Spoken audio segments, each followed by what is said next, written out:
What's up guys, GGFOREX here, welcome back to my channel and I hope you have had an amazing Christmas and an amazing New Year.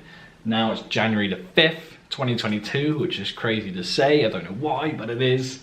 I think it's my first year of actually doing trading like full time and nothing else, which is a really cool feeling to do. So, as you guys know, obviously the last challenge didn't go well. It's December, horrible trading, no opportunities. Now we're in a new year and it's sort of like coming back to normal. There's a lot of news this week, a lot of news. We've already let the guys know in the GGFOREX group of the news coming out. We've got FMOC today because today's Wednesday. We have got NFP on Friday. We have a load of other decisions and speeches happening throughout the week. So it is a crazy news week. And I'm like, okay, right, I might stay out of it for this week. I'm just watching, I'm waiting for price to come to my area.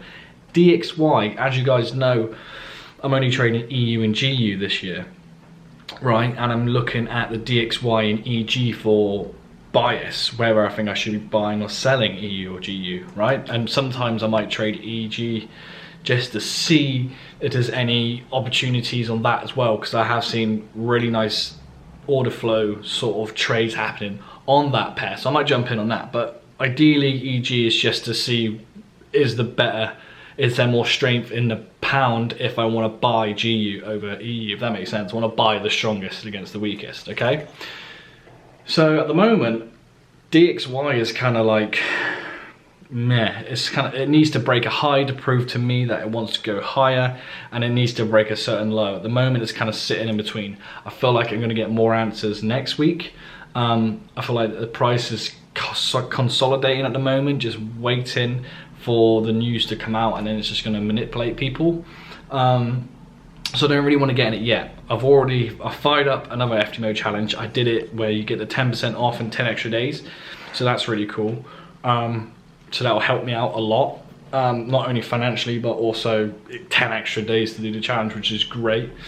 But yeah, so that's kind of where I am at the moment. Let me just show you the DXY, what I'm looking at, and GU and EU roughly where I'm looking. But again, I need the bias of the DXY to see what I want to do. So this is EU at the moment, right? It's been quite wicky. It's been going sideways. So let me just turn off the sessions and the weekends, right? So as you can see, it's been really sideways. Let me just turn that off. So this is the move that I caught on my demo account, right? In here, pushed up, took out the liquidity up here. It definitely took this by a smidge, but sort of made more. It isn't clear of what price did. It kind of made more, kind of didn't. And same down here, price kind of took this low, but then it kind of made equal lows. It's not clear what it wants to do. So to me, if price in this area at the moment, if price during FMOC, right, if price pushes lower, takes out the liquidity down here, then pushes higher, then I believe it's going to go up here, and then on the daily time frame, we could be, weekly time frame, we could be going up and filling this imbalance up there, right? I feel like that's where price could be going if it goes down first. But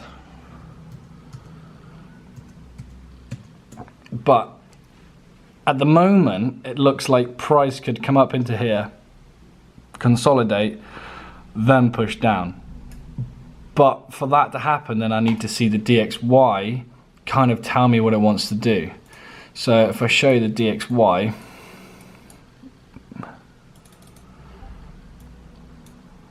it came up into this 8-hour candle. Let me just show you the 8-hour time frame.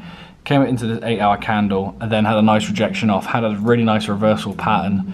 It sort of consolidated, took out the high, took out the lows, came back, testing it, sort of fallen off, but it's not breaking this low here. I kind of want it to do something in here. It's kind of like hovering around. So I feel like price could push up, fill the imbalance, hit that 4-hour candle, and then sort of do something like this, and then take out this low, which then will, if it breaks this low or this low, will kind of show me, okay, DXY selling off, look for buy opportunities on EU and GU. Because if I have a look at GU, this green box is kind of where I want price to sort of come back into, consolidate, look for lower time frame patterns, and then move higher, because it has sort of created equal highs here as well.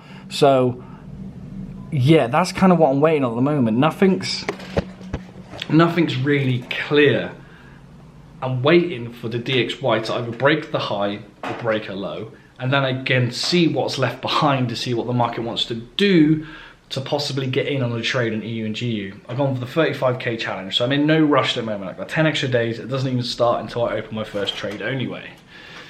So yeah, this is officially the start of the challenge again. It's a new challenge series, 35k challenge series, and I will be successful this time. I know it. I've learned a lot over the past couple months, and especially the last challenge, and I refined it, and now it's super clear, super simple. My mindset is 10 times better thanks to Mark Douglas on that book. I'm definitely getting the other ones. If you want to get access to that book, the links are down below. It's very helpful and I highly recommend it. It's changing a lot, and I realized what I was doing wrong previously, and it's like, it's obvious now what I was doing to myself, sabotaging myself. So yeah, it was a game changer in what I'm looking for. But right now, I'll keep you guys updated later on this afternoon when FMOC sort of happens. But at the moment, I sit in my hands, I'm waiting, and I feel like trading two pairs allows me to see and read the story super well and understand where price is, where it could be going, where it has gone, and what happened in that area. So at the moment, all I'm gonna do now is just back test in reversal areas to understand the patterns that occur in those areas, so I can burn it into my brain, and then when the opportunity happens again, when it hits my point of interests, then I can capitalize on that. But yeah guys, I'll keep you guys updated what's happening. But yeah, new year, this is gonna be incredible. Right guys, it is the following day, so what has confirmed on the DXY is what I want to see. I've got two pendants on EU and GU at the moment, and I'll show you the reasons why. It's because if you have a look at the DXY, you have a look, you can see DXY came high, broke low, lower high, lower low, lower high, lower low, lower high, and it's just broken an internal low here, right? So if I zoom in a bit, you can see it's just swept the liquidity below here, and if you have a look, correct box pattern here, price came up, came down, mitigated, pushed lower. I was concerned about potential buys in this area, so I wanted to see what happened, and obviously price pushed up, made a lower high again just to mitigate out of these orders, and then broke eternal structure. So for me, DXY is selling off. So because of those reasons. What's up guys, it is the following day, so now it's Friday, NFP day. Some things happened yesterday, which I'm going to explain to you in a second, but as it's NFP Friday, let me just show you what I've got on the charts, what I'm looking at, what I think could possibly happen, and then just wait for further confirmations in those areas to see what the bias is actually happens, and then we'll just go from there. So really, I'm just waiting for the markets to give me opportunities, and then just going to take advantage of them. So on Euro Pound. Right, so Euro Pound, we have liquidity there, I've got an alarm here, an alarm there. This is reacting in a daily point of interest, so let me just go to the daily time frame. Let me just zoom across. Overall though, this is a bearish pair, right? But if I have a look at where the daily orders happened, it happened right here.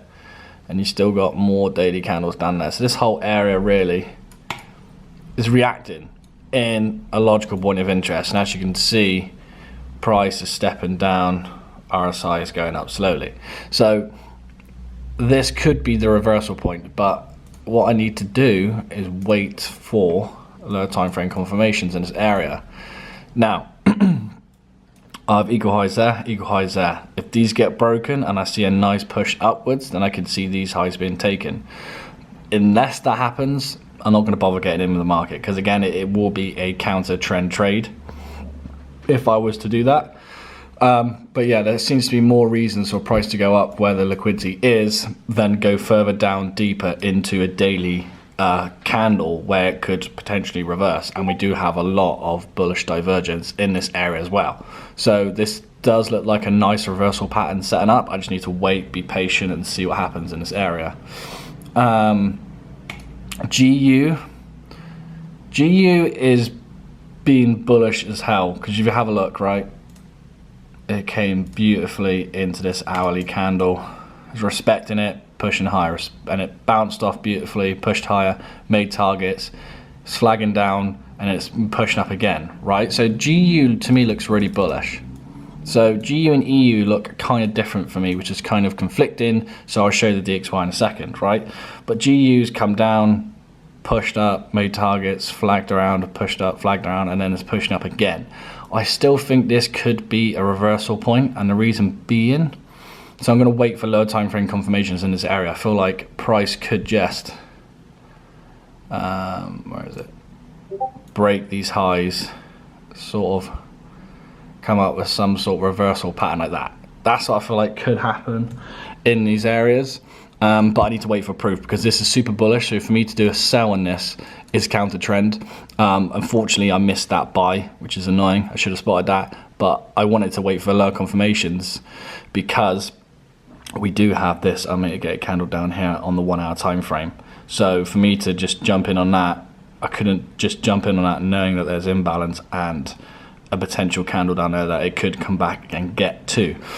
So yeah, I missed that buy, pushed up, and it looks like it's going to play out lovely, but I am expecting a reversal in this area. So if we go on the DXY, the DXY is still bullish if you think about it, right? Because I had to rethink this, because obviously yesterday I was saying it was selling off, because this is what it looked like it was doing. But if you have a look, we had the trend line here, big. Let me go to the 4 hour time frame so you can see. I'll turn sessions off and weekends off, right? Zoom in. So you have a look, right? Selling off, selling off, selling off. Big sell off, huge impulse buy, right? A lot of orders. And what did price do? Make more liquidity on this trend line, flag down, hit this order block again, and had a huge bullish impulse up. Made more liquidity, came down, tagged a discounted area, made liquidity on the lower time frame, liquidated it. So liquidated the liquidity, pushed up again. Hasn't quite broke this high, it's flagging down. So at the moment, GU and EU are pushing up. So it's kind of like, if this low gets broken, then it could be attacking this 1 hour block down here. It could be going for this, right, to take out the inner liquidity, get a better price, mitigate other orders, fill the imbalance, and then push up. That could happen. So it could be doing this, taking out the liquidity down there, mitigating our orders out of this block, filling the imbalance, and then pushing up that way, right? That's what I think could happen. If it breaks this low, then to me, what smart money has done is they have respected their sell orders in this area, and they're pushing down and looking for lower prices. That's the two outcomes that I could see happening in this picture, but we'll have to wait and see. And then on EU, same sort of thing is happening. I am actually in this trade at the moment, so let me just get back to the rectangle tool, right? So the reason for EU and I went for sales is because I couldn't ignore the liquidity down below. It is making a lower high, etc. But look, beautiful equal lows here, beautiful equal lows there. We had a push up to a discounted area. I still think that price on NFP, because anything can happen on NFP, so I'm fully aware of that, is it never got to this 1 hour candle up here, which is what I really liked. I really liked the look of it. It just made really nice sense. I did have a pendant on here, it never reached and then started to sell off. So if I go to lower time frames in a 15 minute, you'll be able to see candle was up there. Let me just zoom out. Candle was up there and it was consolidating, exploded up, pushed down, took the liquidity out of here, made more liquidity on the long run, and that's where I jumped in I jumped in over here, but it's just come down, made more liquidity, now it's flagging up, doing a bearish flag. So I might want to wait. I'm going to wait for a lower time frame confirmation. Price still could come up to this white box because that is a premium area to sell from within their previous sales that they put into the market. So I could wait for some nice flag action, wait for something like that. That'd be quite cool, and get a nice reward to risk that way.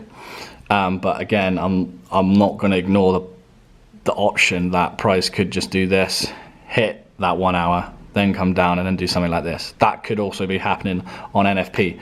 I just need to make myself available to the markets and just play what I can see. I'm not going to guess anything. I'm just going to see what price action is giving me, stick to my edge, understand it, and go from there. But yeah, that's what I've got, guys, at the moment. I'll keep you guys updated. It's NFP Friday. So yeah, overall, I'm just going to be careful. I'm not going to jump into a load of trades. This is the only trade I'm in on EU. I'm just going to see how it goes. Okay, guys, so a quick update on what's going on in EU at the moment that I'm in. As you can see, we have a nice bearish engulfing happening down and another candle happening. This is the 1 hour time frame. So for me, if price can break through this last low, then it shows me that they want to push price down, because this is the orders that they put in to make the higher high. So if I get the brush tool out, right, we got lower low, high high, lower low, high high, lower low, high high. Technically be a lower low. So if this holds, then we can expect a higher high. We are diverging at the moment, so you can see price is coming down, RSI is kind of staying the same, slightly going up. So there is hidden bearish divergence happening. So just delete all this. So if price can break this low, then to me, price should continue to come down and take out these equals. And then if it takes out these equals, the likelihood of this low being broken and this low being broken is quite high, which is obviously good for me. But during NFP, we'll see what happens. I wouldn't be surprised if price comes back up, makes another higher high to run more liquidity over this and then come down. But we'll have to see. If I go to the DXY, same sort of things happening. So it hit beautifully on this 15-minute candle. If I go to the 15-minute, you can see candle orders that I put in that swept the lows, right? Equal lows, swept it, pushed higher, took out these equals, price flagged back down, touched it, and has moved higher. So it's broken internal liquidity. Again, same situation. These are the orders that were put in to push price down to get to this point. So if this gets broken and runs past, then for me, internal structure is broken and the DXY is now bullish. And then if that happens, then I can see these highs getting taken on DXY and then this one. But time will tell. Just have to wait, set my hand, see what happens, and play it out, because the GU at the moment is showing a nice setup for potential sales. So if you have a look, price is going higher, RSI is going lower, so we have some divergence in play to the downside, which is great. So during NFP, we could have price spike up, break internal structure, test, move down, take out the equal lows, then we can see what happens after that. So we could have multiple re-entries if this does play out today for next week. So far so good. Okay guys, so update after NFP, EU and GU didn't work out, but that is okay. So this is Euro USD and this is GBP USD. Everything worked out how I wanted it to. It just had to play my edge on what's happening. So if you have a look on EU, right, so this is that last 1 hour candle. If it breaks this, then we know that EU is now in for buys. Look at DXY. It was holding structure all the way up to the point, came down, pushed up, made more targets, and then it just failed and broke the low. So now we can actually have a direction on the DXY now, saying it's done going up. It's made a lower high, now it's made a lower low. So if I just show you here, so high, high, low, lower high, and now if this gets broken over here, then we could be in for a lower low. So possible retracement, testing, for another lower high. And then we can see that could be potential buy areas on Euro USD for next week in this area here, and with, well, that was Euro USD, and then GBP USD. GBP USD is a bit strange at the moment. Obviously it's going to go higher, but obviously this is where they put the orders in this area, so we could wait for price to break this high, and then we got a confirmation it still wants to go higher, and then we can look for price to retrace down to this point of interest, and then wait for lower time frame confirmations sometime next week. So yes, it's not ideal that those two trades didn't work out, but it is what it is. I stuck to my plan. I went on the structure, what I could see, and obviously that is now in a change at the moment. So let's just move on to next week, because I feel like next week will be a lot calmer in the markets. That was the first NFP of the year, the first full week of the year. So those risks going into it were known, and I was perfectly happy to accept those risks. So as long as you take responsibility for your trades, which is absolutely fine. You just got to play your edge. You're never going to win them all. You don't have to. That's the best thing about it. Anyway guys, if you like this video, like, share, subscribe, and I'll see you on the next one.